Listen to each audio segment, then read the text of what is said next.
뉴스로 배우는 한국어 시간입니다. 뉴스 제목부터 보겠습니다. 역대 최단 장마 가능성, 폭염 강도 역대급. 자, 역대라는 단어는요, 대대로 이어내려온 여러 대 가운데라는 의미예요. 여러 대 가운데 최다 가장 짧은 장마 가능성, 폭염, 아주 더운 날씨의 강도, 세기가 역대급이다라는 것은요. 자, 앞에서 말한 이 여러 대 가운데에서 가장 높은 수준이다 라는 것을 이야기해요. 자, 내용 한번 볼게요. 장마가 긴 소강 상태에 든 가운데 장마가 이대로 끝나며 역대 최단 장마가 될 가능성이 제기됐습니다. 자, 장마가 소강 상태에 들다. 소강이라는 것은 잠잠해지다라는 거 이야기했었죠. 지난 시간에. 그래서 장마가 잠잠해진 상황에서 장마가 이대로 끝나며 역대 지금까지 내려온 여러 대 가운데서 가장 짧은 장마가 될 가능성이 제기됐습니다. 제기되다라는 것은 어떤 의견이나 문제가 내어놓아지다라는 의미죠. 그래서 역대 최단 장마가 될 가능성의 의견을 내놓았어요. 무더위와 열대야는 점점 더 심해져 역대급 폭염으로 강화될 것이란 전망도 나왔습니다. 자, 무더위 아주 덥고요. 열대야는 밤의 온도도 25도 이상이에요. 자, 이러한 상황이 점점 더 심해져. 자, 우리 앞에서는 이런 표현을 기승을 부리다 이렇게 이야기했었죠. 자, 점점 이러한 상황이 더 심해져 역대급. 지금까지 여러 대 가운데 가장 높은 수준 등급으로 아주 더운 폭염으로 강화되다. 강화는 점점 더 세지는 거죠. 강화될 것이란 전망도 나왔습니다. 올 여름 장마는 지난 3일 시작됐는데요. 늦 장마이면서 전국 동시 장마였습니다. 자, 보통 한국에서는요, 여름 장마는 6월 말 정도에 시작을 하는데요. 오기 시작하는데 올해는 7월 3일에 시작됐어요. 그래서 늦게 장마가 시작됐는데요. 그래서 늦장마 이렇게 이야기했네요. 늦장마이면서 보통은 제주도, 가장 남쪽에 있는 제주도를 시작으로 그 다음에 이제 남쪽 지방 서서히 이제 장마 전선이 올라오면서 장마가 시작되는데 올해는 전국 동시 같이 같은 기간에 비가 내렸어요. 그런데 장마 전선은 지난 11일 오전까지 제주도에 영향을 준 뒤 소강 상태에 들었습니다.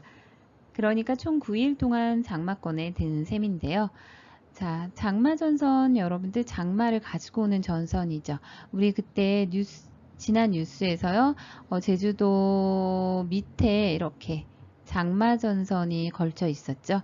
이 장마 전선이 11월 1일 오전까지 제주도에 영향을 준 뒤 보통은 이제 제주도를 시작으로 북쪽으로 올라가면서 제주도 그리고 뭐 한국의 남쪽 그쵸? 이렇게 점점점 올라오면서 비가 내리기 시작하는데요. 제주도에 영향을 준 뒤 소강 상태, 잠잠해진 상태에 들어갔어요. 그래서 위쪽 지방에는 비가 많이 오지는 않았습니다. 자, 그러니까 총 9일 동안 앞에 장마가 3일에 시작됐다고 했죠. 3일부터 11일, 9일 동안 그러면은 딱 9일, 정확히 9일은 아닌데 한 8일에서 9일이죠. 장마권에 든 셈인데요. 그래서 셈이다는요. 이 문법 공부하셨나요? 딱 정확히 9일이라고 말할 수는 없지만 한 8, 9일 정도니까 결과적으로 이렇다고 말할 수 있다라는 의미로 셈이다 이 표현 사용합니다. 자막 먼저 볼게요. 장마 종료 여부는 18일부터 19일 내릴 비가 관건. 자, 장마가 종료, 끝나다, 여부는 그렇다, 아니다. 그래서 장마가 끝날지 않았는지는 18일과 19일에 내릴 비가 관건이다. 자, 관건이다 라는 표현도 공부해 주세요. 관건이다 라는 것은 어떤 것에 의해 결정된다 라는 의미예요. 그래서 이 18일과 19일에 내리는 비를 보고 장마가 종료됐는지 아닌지를 알 수 있다라는 이야기예요. 자, 그래서 우리 앞에 뉴스에서 이 관건이다를 변수이다, 그쵸? 이런 표현으로 사용했어요. 기억나시나요? 자, 내용 볼게요. 장마가 끝난 것인지 아닌지는, 끝난 것인지 아닌지는 종료 여부 이렇게 이야기할 수 있고요. 18일과 19일 내릴 비에 달려있다. 자, 뭐뭐에 달려있다 이 표현도 어때요? 어떤 것에 의해서 결정되다 라는 의미예요. 그래서 뭐뭐에 달려있다, 관건이다. 같은 의미로 공부하시면 되겠습니다.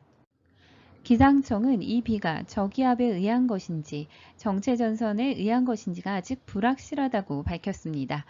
자, 기상청이 예측할 때 18일에서 19일에 비가 내릴 건데, 그런데 이 비가 저기압 때문에 내리는 건지 이 장마전선 때문에 내리는 것인지는 아직 불확실한 거예요.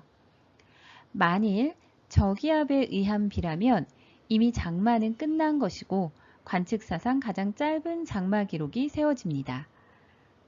정체전선이 영향을 주는 것이라고 해도 예년보다 일주일가량 짧은 장마가 됩니다. 자, 만약에 18일에서 19일에 내리는 비가 저기압 때문에 내리는 비라면 이미 이제 장마전선은 소강 상태에 들었던 것이 이제 사라졌다고 보는 거예요. 그래서 장마는 끝난 것이고 그렇기 때문에 가장 짧은 장마 기록이 세워집니다. 근데 만약에 소강 상태에 머물렀던 그 장마전선에 의해서 그 장마전선이 다시 올라와서 비가 내리는 거라고 해도 예년보다 평소 해보다 일주일가량 짧은 장마가 됩니다. 기상청은 18일과 19일 비가 내리고 나면 무더위 강도가 절정에 달할 것으로 예상했습니다. 자, 18일, 19일 비가 내리고 나면 무더위의 강도, 강한 정도가 절정에 달할 것으로, 자, 절정에 달하다 같이 공부할까요? 절정이라는 것은 어떤 사물의 진행이나 발전이 최고의 경지에 달한 상태예요. 자, 그래서 이 달하다라는 것도 어떤 다다르다, 이르다라는 거잖아요. 그래서 최고의 상태에 다다르다, 이르다. 그래서 무더위가 최고에 이를 것으로 예상했습니다. 자, 지금 여러분들 제가 녹음하는 날짜가 18일이거든요. 그런데 아직 비가 오지 않았어요. 그런데 이제 18일, 19일 비가 내리고 나면 무더위가 절정에 달한다고 하는데 지금부터 벌써 걱정이 됩니다. 네, 여러분들, 한국은 이번 주에 무더위가 절정에 달한다고 합니다. 한국에 계시는 분들은 무더위 조심하시고요. 여름 잘 나시기 바랍니다. 네, 오늘은 여기까지 하겠습니다. 수고하셨습니다.